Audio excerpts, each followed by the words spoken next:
se o tratamento para o TDAH fosse muito além de, sei lá, uma pílula, e envolvesse treinar o cérebro como um músculo, surfar nas próprias emoções e até controlar o fluxo de sangue na cabeça? Olha, é uma provocação em tanto.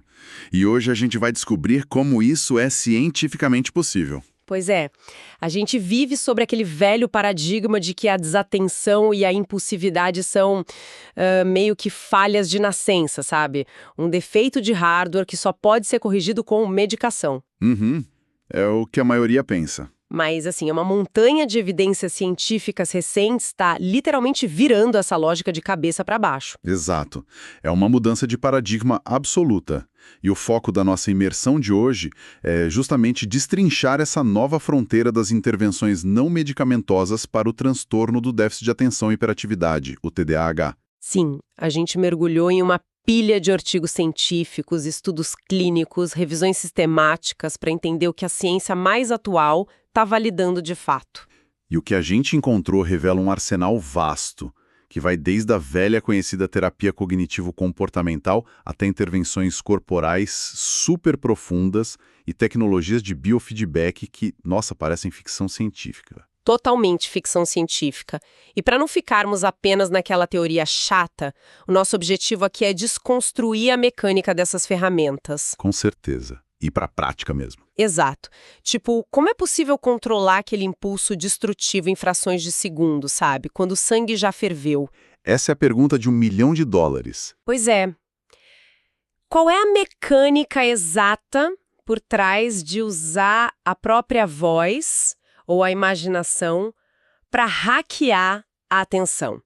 E o que a ciência finalmente está revelando sobre a conexão física entre a atenção no nosso pescoço e o caos na nossa mente.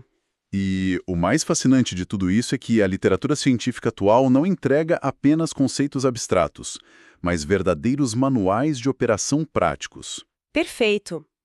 A intenção é que, ao final dessa nossa análise profunda, quem está ouvindo a gente consiga não apenas compreender a engrenagem por trás dessas técnicas, mas saiba explicar exatamente como elas operam no dia a dia. Maravilha. E antes da gente abrir essa caixa preta, fica aqui um convite rápido.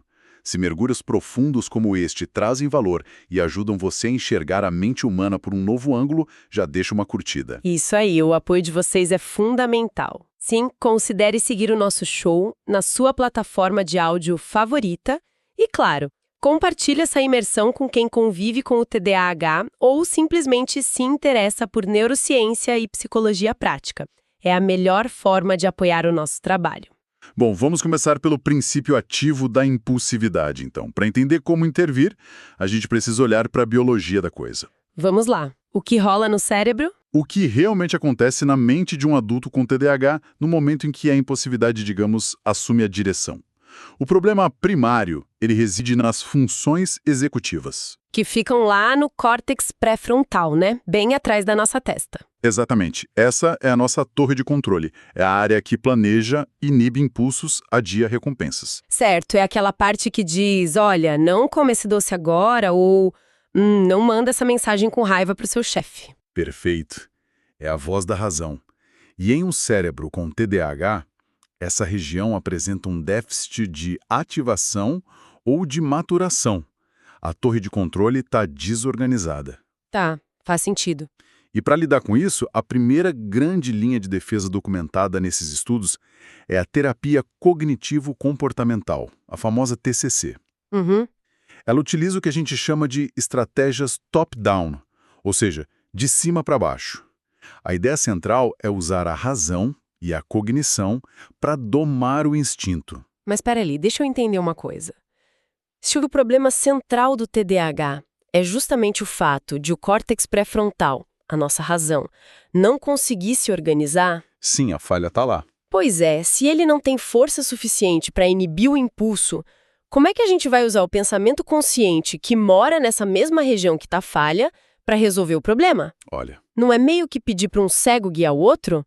Eu fiquei curiosa com isso. essa é a grande contradição que confunde muita gente. E é uma excelente pergunta. A resposta está na criação de andaimes externos. Andaimes.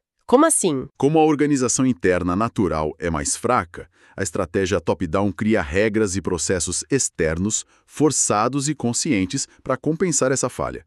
A pessoa não confia no instinto, ela confia em um método. Entende? Ah, tá. Ela terceiriza a regra. Exato. E com a repetição incessante desse método, acabam se criando novas vias neurais. A literatura detalha 2 técnicas muito precisas para construir esse andaime. A primeira é a técnica de autoinstrução. Ah, eu tava lendo sobre essa técnica e, nossa, parece algo saído de um treinamento militar ou até de teatro. Tem uma pegada assim mesmo. É um processo de modelagem em 5 etapas, não é? Como isso funciona na prática lá no consultório? A autoinstrução ensina o paciente a literalmente conversar consigo mesmo para guiar a própria ação passo a passo. Funciona assim: na primeira etapa, o terapeuta executa uma tarefa complexa. Tipo, organizar uma planilha de gastos. Isso, uma planilha. O terapeuta faz isso e narra tudo o que está fazendo em voz alta. O paciente só observa o modelo. Tá. E depois? Na segunda etapa, o paciente faz a mesma tarefa, também narrando cada microação em voz alta. Na terceira, o terapeuta repete a ação, mas agora apenas sussurrando. Sussurrando? Sério. Sim, sussurrando? Sussurrando. Na quarta, o paciente faz sussurrando e na quinta e última etapa, o paciente realiza a tarefa em silêncio, usando apenas a voz mental internalizada. Ok, vamos pensar na mecânica disso. Porque, à primeira vista, parece quase bobo pedir para um adulto ficar narrando o que está fazendo em voz alta. Pode parecer estranho mesmo. Mas, neurologicamente falando, o que está acontecendo aí? Ao falar, a pessoa está ativando a área motora da fala e o córtex auditivo, certo? Ela cria tipo um ciclo de feedback. Perfeita síntese. É a criação de um loop de retroalimentação auditiva e motora. Pessoas com TDAH têm uma atividade muito alta no que a neurociência chama de rede de modo padrão. Que é aquela voz interna caótica que faz a gente sonhar acordado o tempo todo. Essa mesma. Quando você verbaliza a instrução, você força o cérebro a sair dessa rede de divagação e entrar na rede de foco em tarefas. A fala externa atua como um trilho rígido para o trem do pensamento não descarrilhar. Nossa, muito interessante. E uma vez que a pessoa domina a narrativa das próprias ações nessas tarefas tediosas, ela precisa lidar com os momentos de alta pressão, né? E aí a coisa aperta. Sim, e é aí que entra a segunda técnica que as fontes destacam, que é a técnica SPEAR. S-P-E-A-R. Significa pare e pense, correto? Correto. O SPEAR é um acrônimo em inglês para Stop, Pull Back, Evaluate, Act e Re-Evaluate. Traduzindo, parar, recuar, avaliar, agir e reavaliar. Um passo a passo bem claro. O paciente treina isso exaustivamente para transformar em uma regra inegociável. O foco aqui não é resolver o problema imediato, mas inserir uma pausa artificial. O primeiro comando diante de um gatilho é apenas o stop, parar fisicamente. Tá, vamos imaginar um cenário real, porque é aí que a teoria é testada. Digamos que a pessoa receba, sei lá, um e-mail passivo-agressivo no trabalho, com cópia para o chefe. Clássico. O impulso puro do TDAH com o sistema límbico pegando fogo é responder na mesma moeda em 3 segundos, digitando com raiva. Como o SPEAR muda essa fisiologia? Pensa comigo. Quando o e-mail chega, a amígdala cerebral, que é o nosso alarme de perigo, dispara. Ela sequestra o cérebro e grita tipo, ataque. Uhum. O SPEAR entra exatamente nesse milissegundo. A pessoa aplica o stop. Ela tira as mãos do teclado. O pullback é o recuo mental, sabe? Levantar da cadeira, talvez olhar pela janela. Dá aquele respiro. Isso. Esse distanciamento físico e mental não é apenas psicológico. Ele é biológico. Ele dá ao córtex pré-frontal os segundos necessários para carregar e começar a avaliar o cenário de forma lógica. Avaliar que responder com raiva vai gerar, no mínimo, uma demissão. Exatamente. Só depois disso tudo é que vem o ACT, o agir, que pode ser simplesmente ir tomar um café e responder só no dia seguinte. Sabe a imagem que se forma na minha cabeça? É como se o cérebro com TDAH fosse um carro esportivo, poderosíssimo. Com motor incrível. Isso, um motor V8 incrível, mas que veio de fábrica com um defeito nos freios. Ele acelera ferozmente frente a qualquer estímulo. É uma ótima imagem. Então, essas técnicas de TCC, autoinstrução e o SPARE funcionam como lombadas de concreto que a gente instala conscientemente na pista. Elas forçam o motorista a reduzir a velocidade bruscamente antes de entrar na curva, para não capotar o carro. Olha, essa analogia capta perfeitamente a essência da abordagem top-down. É sobre intervir no ambiente e no processo cognitivo para frear o comportamento na marra. Mas aqui entra um limite crítico. Fica comigo até o final, porque construir essa lombada mental é ótimo na calmaria de um consultório.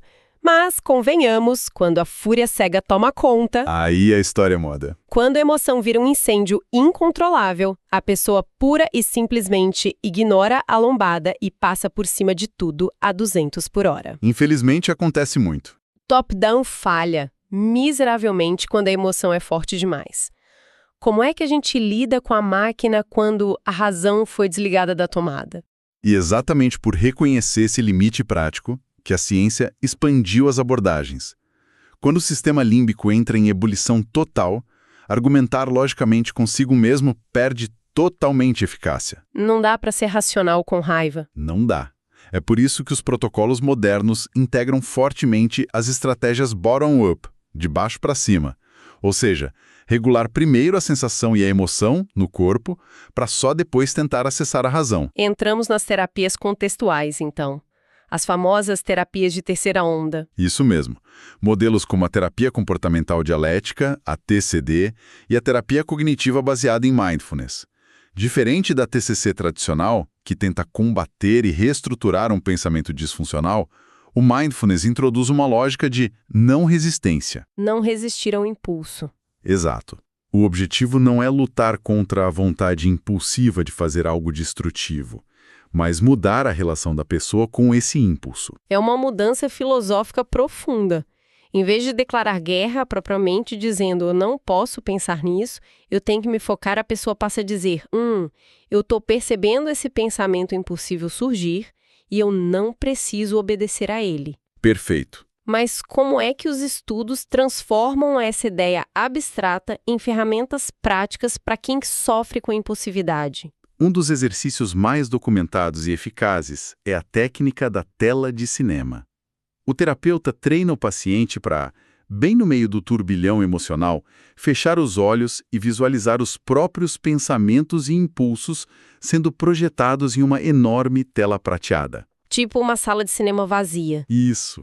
A pessoa imagina a si mesma sentada na última fileira do cinema, apenas assistindo aquele filme caótico sendo projetado lá na frente. Então, no fundo, a técnica força uma dissociação saudável.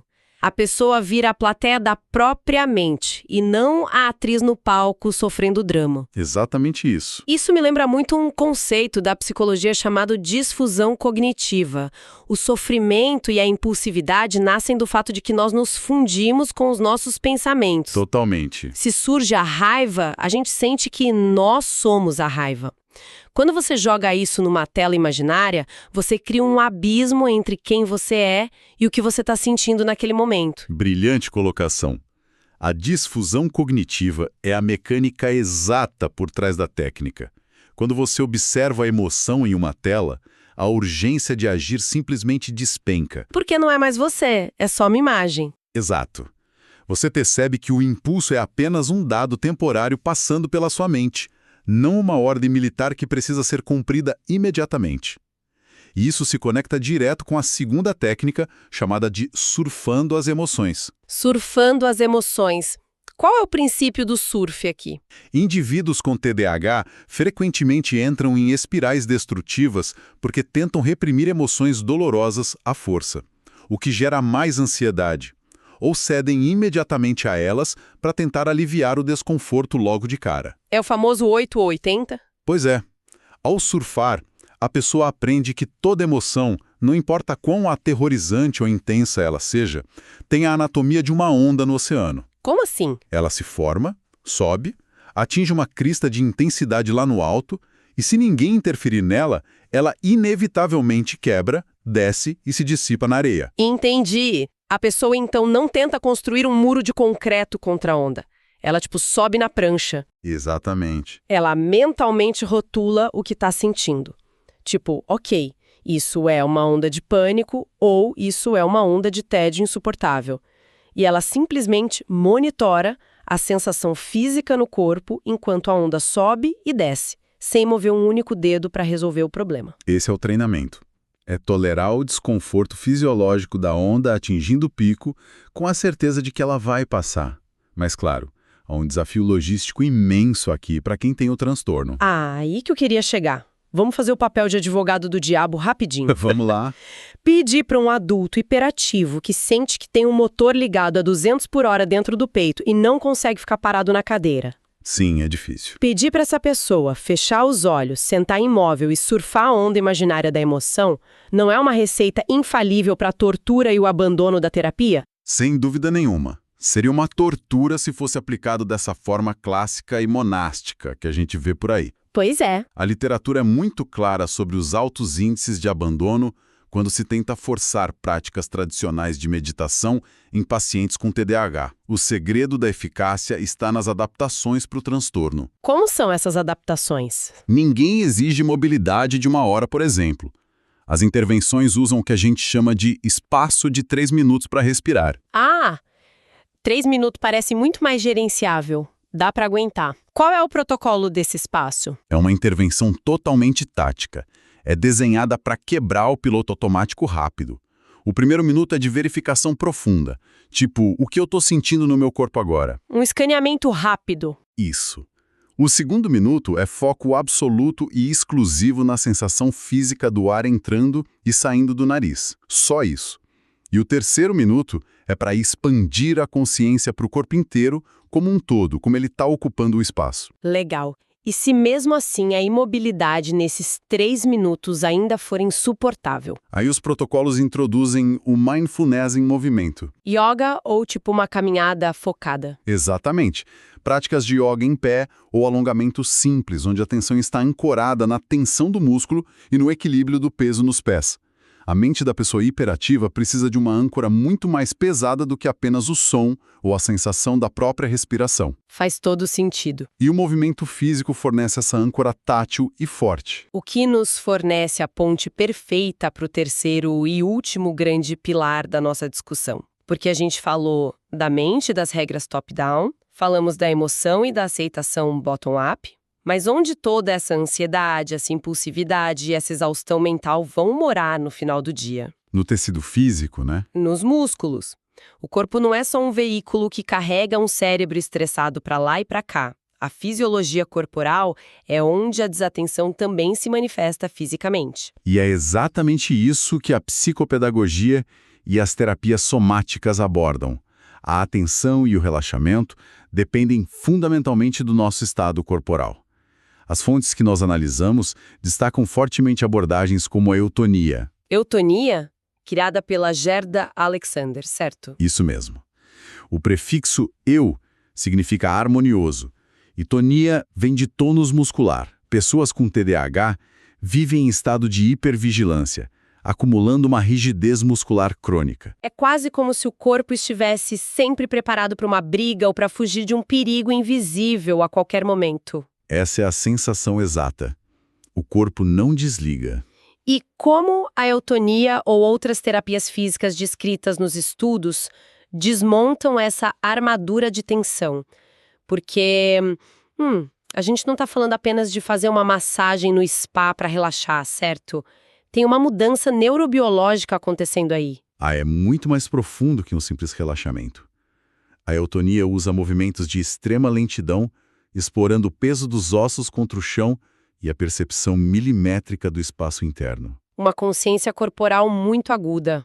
Sim, e além disso, as revisões sistemáticas apontam para terapias manuais específicas como a manipulação crânio-sacral e estímulos no nervo vago. O nervo vago é a grande chave aí, não é? Ele é como se fosse o pedal de freio biológico do nosso organismo. Exatamente isso. O nervo vago é o principal componente do sistema nervoso parasimpático. Quando os profissionais aplicam manipulações miofaciais na base do pescoço ou no tórax, eles estimulam a rede vagal diretamente. E o que isso faz na prática? Isso literalmente avisa o cérebro que o ambiente está seguro. A frequência cardíaca cai, a digestão volta ao normal e aquele estado de luta ou fuga é desativado. Você muda a mente intervindo na face e na musculatura. Cara, é de explodir a cabeça pensar que ajustar a tensão na base do crânio pode ajudar alguém a se concentrar em uma planilha do Excel horas depois. É a conexão mente e corpo levada ao limite da ciência. Mas olha só, de tudo que a gente mergulhou nessas fontes, o que mais soa como pura ficção científica para mim é a intervenção de alta tecnologia, o tal do uso do EEG para treinar a rede neural. A hemoencefalografia, ou HEG. Essa é, sem exageros, a fronteira de ponta do biofeedback não medicamentoso. E a lógica é genial. Explica pra gente. O prefixo hemo se refere a sangue. Nós estamos super acostumados com o eletroencefalograma, que lê a eletricidade do cérebro, certo? Aqueles fios todos grudados na cabeça? Isso. Mas o HEG é diferente. Ele lê a hemodinâmica, ou seja, o fluxo de sangue, o oxigênio e a dissipação de calor diretamente no córtex pré-frontal. Justamente onde moram as nossas tão faladas funções executivas. Mas como, na prática, a leitura de sangue vira um tratamento para desatenção? O que o paciente faz lá na sala? O paciente senta em frente ao monitor de computador e coloca uma faixa na testa equipada com sensores de luz infravermelha. Funciona de forma bem similar àqueles oxímetros de dedo de hospital que a gente conhece. Só que adaptado para atravessar a pele e o crânio. Exato. Para medir a oxigenação capilar cerebral. E essa faixa está ligada a um software. Na tela, o paciente vê, por exemplo, um filme rolando ou um gráfico de um jogo. E a regra é simples. Qual é a regra? Se o paciente se concentra profundamente, o fluxo de sangue rico em oxigênio e glicose vai lá para o córtex pré-frontal. O sensor capta esse aumento na mesma hora e o filme na tela avança normal ou a barra do joguinho sobe. Mentira! Então o controle remoto do jogo é literalmente o metabolismo do próprio cérebro da pessoa. Exatamente isso. E se a mente devagar e a pessoa começar a pensar, sei lá, no que vai ter pro jantar? Aí o sangue recua do córtex pré-frontal e vai para outras áreas do cérebro. O sensor da faixa percebe a queda de oxigenação instantaneamente e a tela do jogo escurece ou o filme pausa na hora. Caramba! É uma resposta imediata? Precisamente. É um condicionamento operante clássico, só que em nível vascular. O paciente tenta de tudo mentalmente até descobrir qual estado interno faz a tela voltar a funcionar. Que loucura! E ao fazer isso repetidamente, sessão após sessão no consultório, ele provoca um fenômeno neurobiológico real chamado angiogênese. Angiogênese, a criação de novos vasos sanguíneos, certo? Isso mesmo. A exigência contínua de mais sangue para aquela região específica estimula o crescimento de uma rede capilar muito mais densa. Com mais vasos, chega mais oxigênio e glicose de forma constante. É um upgrade e na infraestrutura. Perfeito. Os neurônios do córtex pré-frontal ganham mais combustível estrutural para trabalhar, fortalecendo a neuroplasticidade da área de forma duradoura. É um treinamento de musculação literal para a base biológica do foco. Eu adoro a imagem que isso invoca. Com o RG, a pessoa aprende, através da tecnologia, a se tornar uma espécie de engenheiro hidráulico do próprio cérebro. Engenheiro hidráulico é ótimo. Pois é, ela adquire a habilidade consciente de redirecionar as comportas e bombear sangue fresco para a torre de controle sempre que precisar resolver um problema complexo na vida real. É empoderador demais. Empoderamento é a palavra correta aqui. Porque, diferentemente de aprender um truque mental rápido, o RG ensina o cérebro a modular o próprio estado de ativação de forma voluntária e permanente.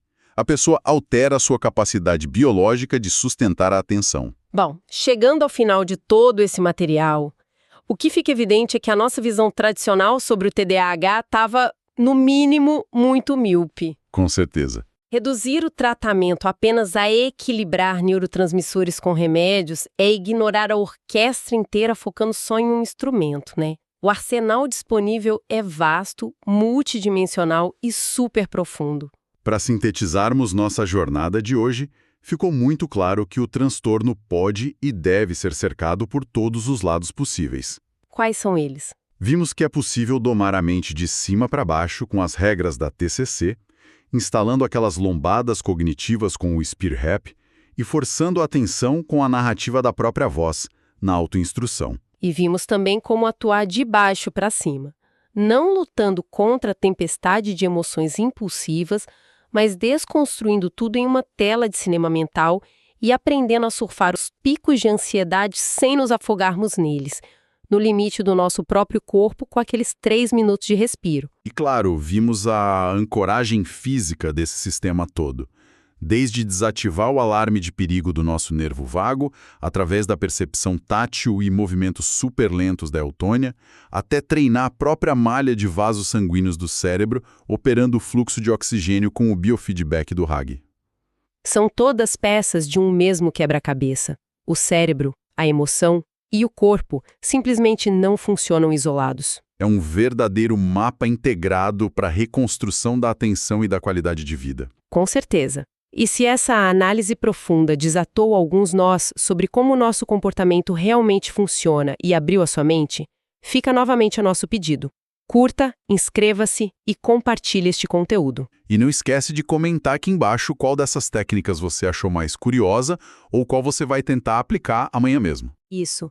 Envie para aquele amigo que luta com o foco ou para familiares que buscam novas perspectivas. E não esqueça de seguir o show para acompanhar nossas próximas explorações. Porque compreender a mecânica por trás das nossas ações é o primeiro e mais importante passo para deixar de ser refém delas. O conhecimento prático que a gente discutiu aqui é a verdadeira intervenção. E para fechar nossa imersão de hoje, eu quero deixar um pensamento provocado por toda essa neurociência fantástica. Pensa comigo. Nós vimos que, através do treinamento do próprio comportamento, de visualizar nossos medos e até de comandar o sangue em nossas veias com a ajuda de sensores, nós conseguimos moldar fisicamente a estrutura celular da nossa atenção. É um poder imenso. Então, se somos capazes de alterar o próprio tecido que cria a nossa impulsividade, fica a pergunta: até que ponto o nosso diagnóstico define as nossas limitações e a partir de que ponto nós nos tornamos definitivamente os verdadeiros engenheiros e arquitetos da nossa própria mente? Excelente reflexão. Pense nisso. Até a próxima imersão, pessoal!